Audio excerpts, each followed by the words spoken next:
firms can have some sort of payment process that can allow you to chop it up and make it cheaper. And we keep everything as the prices at the fairest rate we possibly can, because we have to run, a business, right? We have team members we have to pay, so we can't do everything for free. But there are free things there as well. So, so there's a lot of stuff we offer in the Black Business School, and we think we're pretty good at that. All right, so let's see. Timothy says, how do I get your book?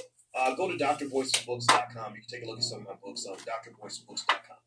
How do I get started learning stock purchasing? Ask Melanie W.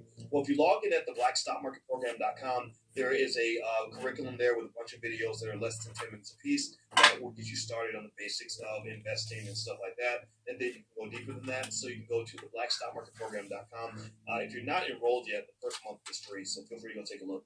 Let's see. Roby, peace, Dr. Boyce. Hope your house as well.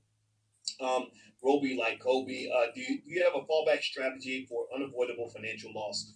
Yeah, I mean, you should always invest with the worst in mind. Like, you should always imagine, okay, what happens if the whole world falls apart? What happens if I lose everything? What happens if, and the thing is, the riskiest thing you can do as an investor is to do something like, I don't know, have a job.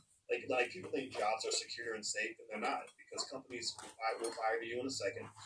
Also, you can lose that job at any time. The pandemic kind of showed that.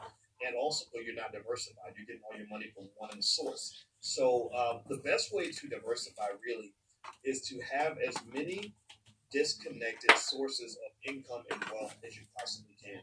And that's meaning like uncorrelated. That's the term, uncorrelated. Meaning that so for example, if let's say that I have two businesses. I sell hot dogs and I sell buns. Well, I think I'm diversified because I have two different businesses, but they're connected. If people stop buying hot dogs, they're going to stop buying buns, right? So instead of having two businesses that are connected, maybe I have one business that's hot dogs, the other one. So what y'all doing for today? Right? They're not connected. So what happens is that when one thing goes down, the other thing will come in and protect you from the first thing.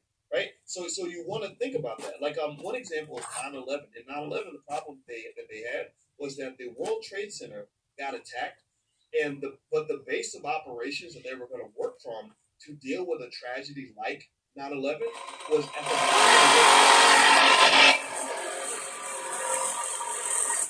because their base was right in the epicenter of where the attack would take place. So some people said, no, your base of operations should have been someplace that wasn't going to be attacked, so that you can go there when your main tourist attractions get attacked or whatever the case may be. So with investing, it's the same way. So I'll give you an example in my own life. I have my fund portfolio where I have a lot of growth stocks, like Workhorse and Jumia and Tilray. And I sell options on those stocks, and it's really cool, and I love it. But that's a risky portfolio. But then I have my safe portfolio, my S&P 500s, and my blue chips that I'm just going to hold and own. And I'm really doing that, doing it for the kids. I'm doing it instead of doing it for the gram or doing it for the grands. I'm doing it for the kids and the grandkids to make sure that they're going to be good and they're going to be wealthy, because these are stocks I don't touch. Then I have my crypto over here. The crypto neighborhood's got 25 different cryptos that we own or whatever. Then you got your real estate over here. Then you got your businesses over there, right? And so what happened was the growth stocks got slammed. There was a point where a lot of these high growth stocks got hit the hardest because inflation fear started to pop in. Not real inflation, inflation fear. The market doesn't just move based on what happened. The market moves based on what people think is going to happen, right? So because you think about it, what is fear? Fear isn't just the presence of danger. It's the belief that there's a presence of danger. Sometimes having nothing to be afraid of and being afraid of nothing can be worse than not being afraid of something, right? In terms of the reaction, right? So basically, even if inflation never arrives,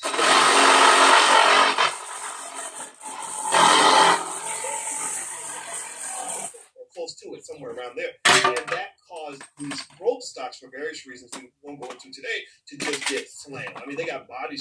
So what happened was, when these growth stocks started dropping in value, I had this portfolio that was burning, like that was bleeding, like, and it was, some of it's on margin, and I'm getting margin calls, and so I need to literally, it's almost like a fire, right? Like you have a building that's on fire, to make the fire go out, you got to pour water on it, or liquidity. Money, cash is called liquidity.